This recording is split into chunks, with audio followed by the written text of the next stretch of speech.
Good day, everyone. Christos Anesti, Christ is risen. Happy Easter to all of you. I will share to you my reflection on the celebration of the Easter Sunday, which focuses on two things. First, central Christian faith, and second, baptismal promises. In the secular world, there are different important celebrations. For example, in the United States of America, the most important holiday is the Thanksgiving Day. Chinese New Year for our Chinese brothers and sisters, the January 26th Australia Day, or the April 27th Day of or Freedom Day of South Africa. For religious festivals, we can name like Diwali of the Hindus, the Eid al-Fitr for the Muslims, and the Vesak or Buddha Day for the Buddhists. Some of us Christians might not be aware that the Easter Sunday is considered as the feast of all feasts, or the solemnity of solemnities. As we know, in the calendar of the church, we have solemnities, feasts, and memorial. So my first reflection is about our Christian faith. According to Francis Fernandez in his book entitled In Conversation with God, Daily Meditations, the glorious resurrection of the Lord is the key to interpreting Jesus' whole life and the ground or foundation of our faith. Without this victory over death, says St. Paul, all our preaching would be useless and our faith in vain. So the resurrection of Christ is very central to the Christian faith. Hence, Easter Sunday is the feast of all feasts or solemnity of solemnities. I remember in our barrio when I was a little kid, there was a man who claimed to have supernatural powers. He had many followers from our barrio. He claimed that his body can sustain gun bullets. One day, the rebels ambushed him in a bridge near his house. The rebels made sure that he would be killed. His skull erupted, and to make the long story short, he died. But his followers remembered that he said if he dies, he will rise again on the third day. So they submerged his body in a man-made pond and waited for 3 days. Well, after 4 days, they buried him finally.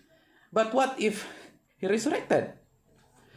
My second point, Easter follows after a 40-day celebration of Lent. According to Bishop Valles, the Archbishop of Davao, during his online recollection, the very essence or diwa of Lent is our baptismal promises when we celebrate the whole 40-day Lenten season.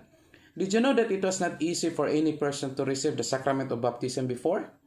Yes, it was a long process of catechism, reflection, and witnessing before one is admitted fully to the Christian community. He or she is only baptized during the Easter Vigil. Today, we still have it, and we call it adult baptism. For us Christians, the Lenten and Easter seasons give us the opportunity to reflect on our life and how we become faithful to our baptismal promises.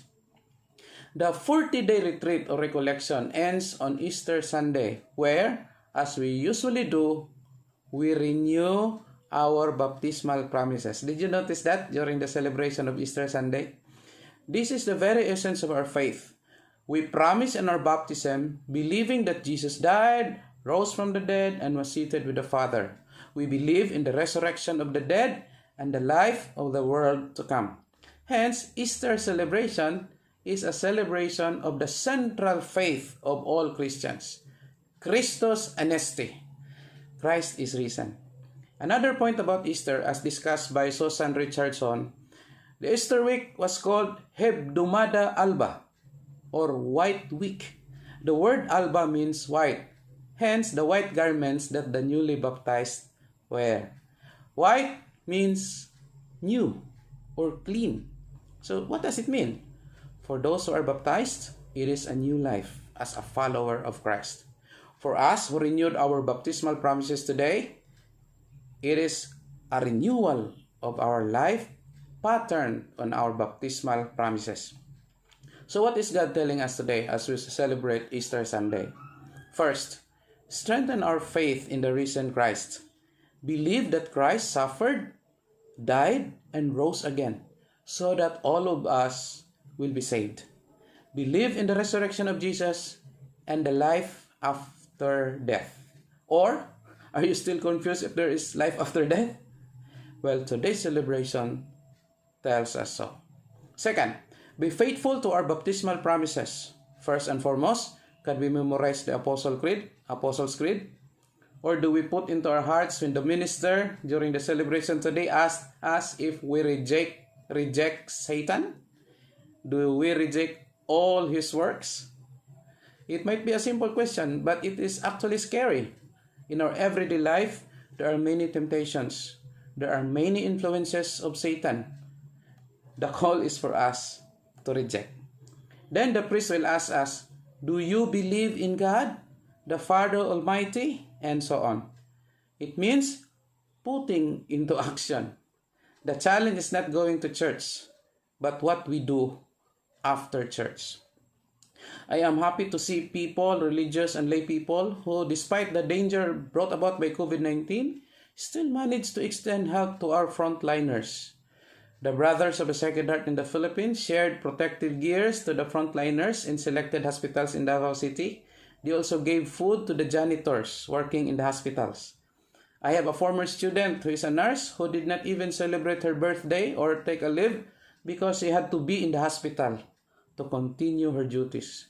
Many of our government officials, workers, police, army, and all in the government service and individuals who had to sacrifice a lot just to serve the people. There are countless and faceless people who put their faith into action during this time of crisis. Let me end my sharing with a quote from Father Andre Quine, the founder of the Brothers of the Sacred Heart. To be a Christian today is to live in the religion of Christ that can make the universe happy. So be proud and happy as a Christian, believe in the risen Christ, live our baptismal promises, and spread the Christian faith. Happy Easter.